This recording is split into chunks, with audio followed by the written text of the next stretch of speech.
Hello there, Michael again from Shizen Japan. Right, today I'm going to do a review about bags, which are basically what bags you should buy for your camera gear. So I've got 4 bags here, which are what I use. I know actually in my previous video I said don't buy too many bags and buy a big bag or bigger bags so carry all your gear, but I'll tell you why I have 4 bags and not just one big bag. Right. I'll start with this green one. By the way, I will tell you I'm not affiliated with any companies. I'm not promoting anything. I'm not getting paid or to promote these bags or anything. This is just purely a video to help you make a decision as to what you should buy to put your camera gear in. That's it. Right. Well, anyway, this first one, it's actually what is it? That's a Manfrotto bag. I bought this ages ago. I don't remember when, it's so long ago. But you've got the top section, which is like this. Move that bag out there. More space here. There you go. Maybe you can see what's in it. It's like that. You've got your little pen holders and little divider in there to put the bits in. There's just a small section in there. It's not that padded, just padded on the bottom there. This is more for putting just various stuff in, not camera. But in the bottom here, of I'm not using that at the minute, but there's a load of dividers in there which you can pull out and put where you want, really. I think the whole section can actually come out. So you can take that out, and then this middle piece here can also come out.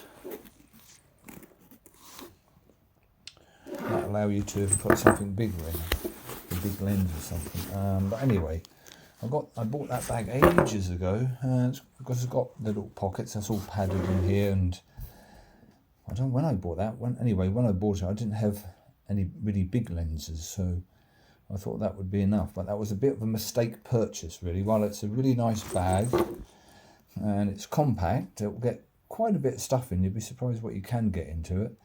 It was a little bit small, really, for my stuff, and but it is comfortable. It's a nice comfortable bag. It's got nice thick straps on it, so it's a very comfortable bag. It's a stylish design, and it doesn't sort of scream camera bag. So if you walk down the street with your camera gear in, especially if you're travelling to another country or something, it just looks like any sort of casual rucksack, really. So that's another reason I bought that. It's more of for travelling than anything. But yeah, I found that wasn't really big enough after a little while. But I do use it occasionally. The other disadvantage is it's not really meant for camera gear in the top here. It's quite flimsy, really. But it does have a padded back all the way up to the top, and actually you can get a laptop in there, or a tablet, or whatever you want, really. You could even pack a few clothes in there flat for a night out or something if you need. So anyway, I got that one. That was one bag I bought, it's a nice bag. It's strong. I hold a fair bit in there, but like I say, it wasn't really enough for me, so I don't use that much now. What I do use more when I'm travelling is this. I'll put that down out of the way. Is this one. This one is Tarion.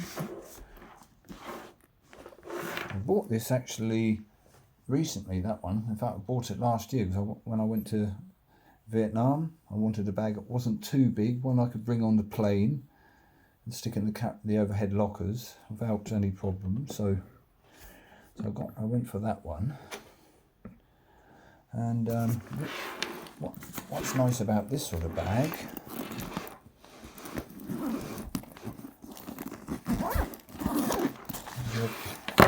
two sections. It's probably my bits actually. So in here you can put your camera gear. You can either put your camera or lenses or whatever in there, It's all padded, everything's padded, and that closed down over it. And you've got various pockets inside here. Pockets on the outside. So you've got lots of pockets on here everywhere. The other good thing with this bag is it also, you can put a camera in the bottom. Or lens or whatever. And believe it or not, my 150 to 600mm lens fits in there. And when I went to Vietnam, it would fit in there also. And I went to England and Dubai this year, last year, end of last year, and I brought my 600mm lens. I had a 600mm lens, 2 camera bodies, and I brought the 18 to 400mm lens as well. So, although it's quite a small compact bag, it's surprising what you can get in it if you arrange the dividers properly. So anyway, I had that, and I found that to be quite good. It's also got a lot of pockets. It even has this hard shell protection on it. You want something that you don't want to get broken. It's really quite hard, this shell here. So yeah, and well, the straps aren't as thick as they could be. I have to say they're a little bit thin. If you have a lot of weight, in which I did, I think I had about 8 kilograms of gear in that.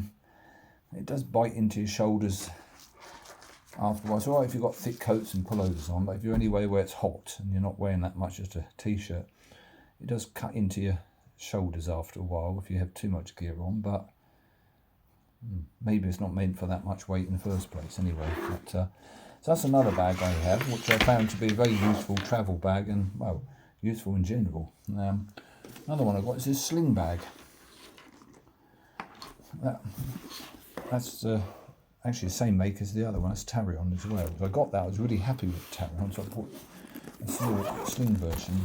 That in there you can get a camera, small camera or lens, or just put on whatever you want. And like that one, I didn't show you that, but like that one,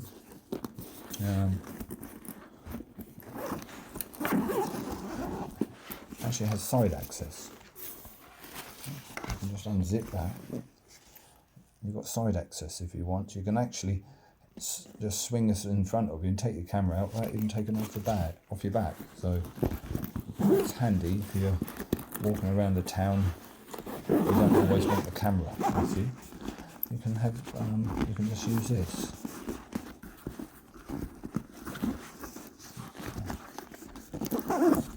The other good thing with this sort of bag, you've got lots of clips and things where you can clip things onto. Like that, if I clip that together. It's surprising. You can clip it, you can clip your coat onto there, you can hold an umbrella in there, or well, whatever you want really, a bottle. If I've got a bottle of water here, you can chuck that in there quite easily. And so that's handy, that.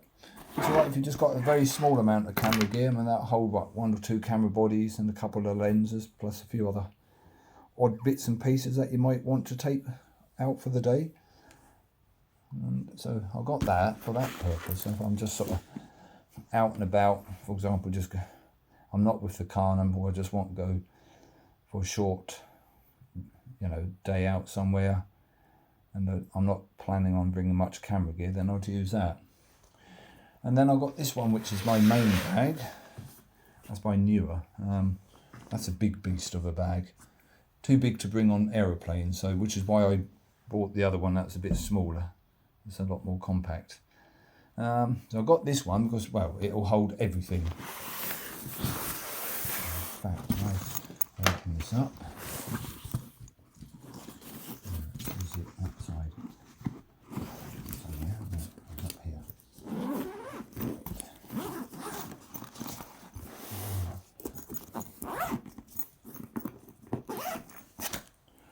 Right, there you go. There's all my gear in there. I'll say all of it. The cameras and lenses. Good thing with this size bag, I can keep my camera and lens on ready. I don't need to take them off to put them in a bag, unless of course I want to change lenses. So I can just simply pull it out. I'm good to, there you go. I'm good to go, like that. So yeah, I got this big bag, and that's what I use most of the time when I'm out with all my gear and using my car, of course. It's just easy to keep everything together. It's got this. I've had it a few years now. It's a really good bag, except for this. Unfortunately, for whatever reason, that's split there. It's still usable, of course, but that has split there. That's the only letdown with this bag so far. It's got a really nice thick padded back. Some nice thick straps as well in here. So it's a really nice bag.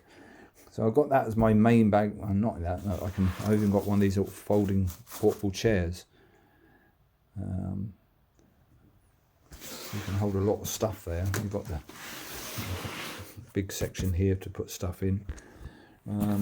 So yeah, got all that room in that. So I've got that bag as the main one. I've got this more these two more as travel bags. So why I got these? Well, as I said, that one's more of a travel bag, so is that. I really use this if I'm going out, if I'm travelling by aeroplane somewhere, or if I'm going out for a day and I'm really not going to need to carry much gear, then I'll have that bag. So it really depends on what I'm doing. That's why I have more than one bag. Yeah, so although I recommend, if you're buying bags, to buy something that's going to allow you to expand your gear, you know, otherwise you've got to buy lots of bags. But having said that, I have 3 bags here and a 4th one which I don't really use now, but I have bought them for different purposes. The big bag, this one here, obviously, I mean, that just holds absolutely everything in there I need, including all the batteries, memory cards, filters, anything else I want I can get in that bag.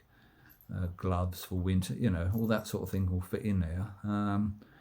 So that's why I have that as my main bag, especially when I'm out with the car, which is most of the time. And I have this one when I'm travelling. It can be with the car, or if I'm out, if I'm going, for example, I don't know, popping into the city and I'm going by train, I'd use this bag, or like when I'm flying, I'll use this bag, because it will still hold most of my camera gear. In fact, I can hold just about I can get certainly one camera and all my lenses in there, and still got a bit of space to squeeze a few more bits in.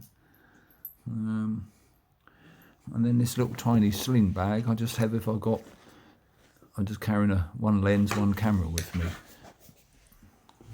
That's just handy, just to, as the name suggests, just sling it on my shoulder and off I go.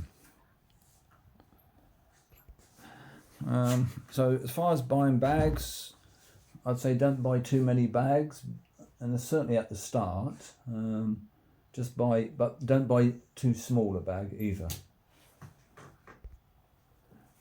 because you'll be surprised if you buy too small a bag, you'll very soon end up filling it up. Not necessarily just with camera gear, but you'll think, I want to put my phone in there, I want to put some gloves in there if it's cold and winter, or you want to bring a bottle of drink, or this, that and the other. Before you know it, you'll be looking for another bag. So I'd say buy something this sort of size, at least that sort of size as a minimum really, which will hold quite a bit of gear. Especially as a beginner, you're not going to have so much. And if you expand a lot and you need a lot more stuff, then of course go for another bag, but a bigger bag.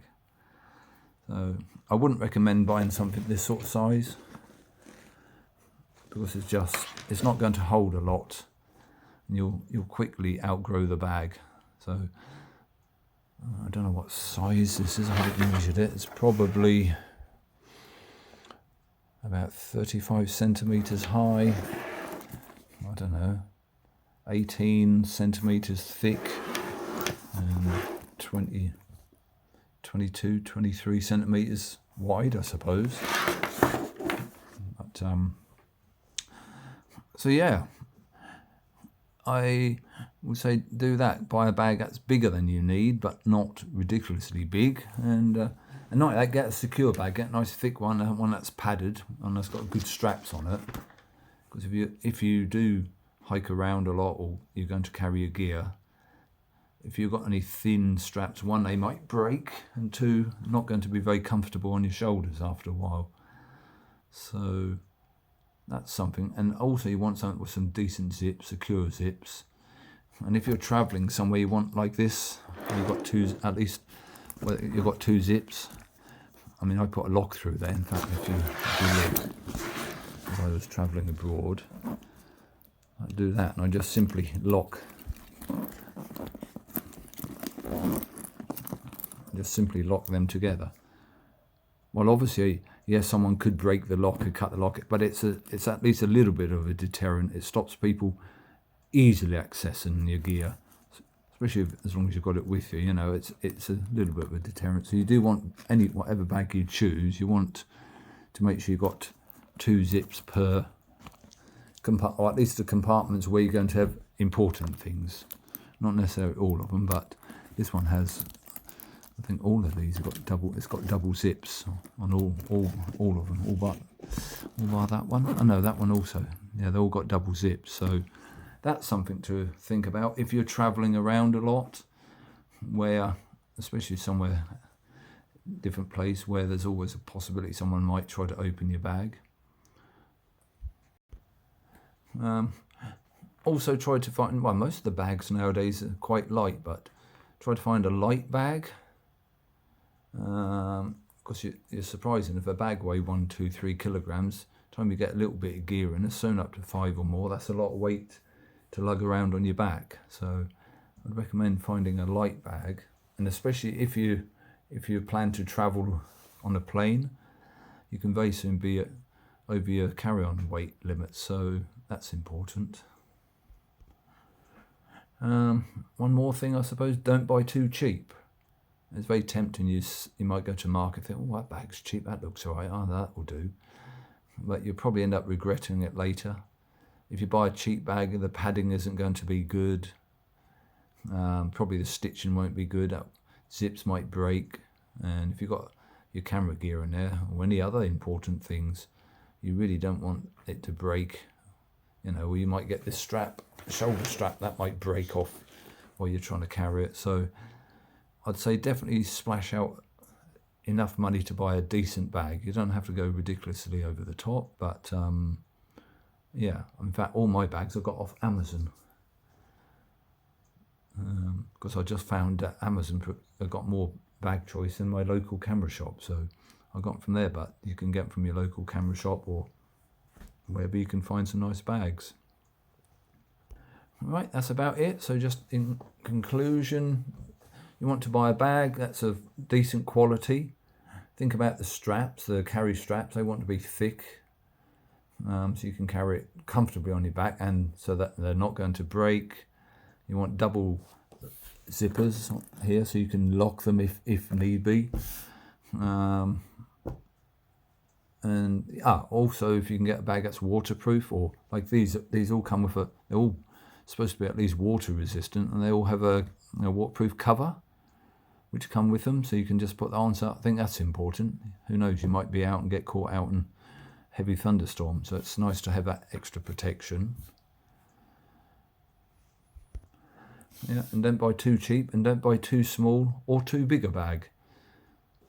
If you're ever only going to have one camera and maybe 1 or 2 lenses, small lenses, there's a little point to buy a huge bag. So basically buy according to what you've got or what you think you might have in the future. If you think there's a good chance you're going to buy some big lenses, maybe it's better to buy a bit bigger bag.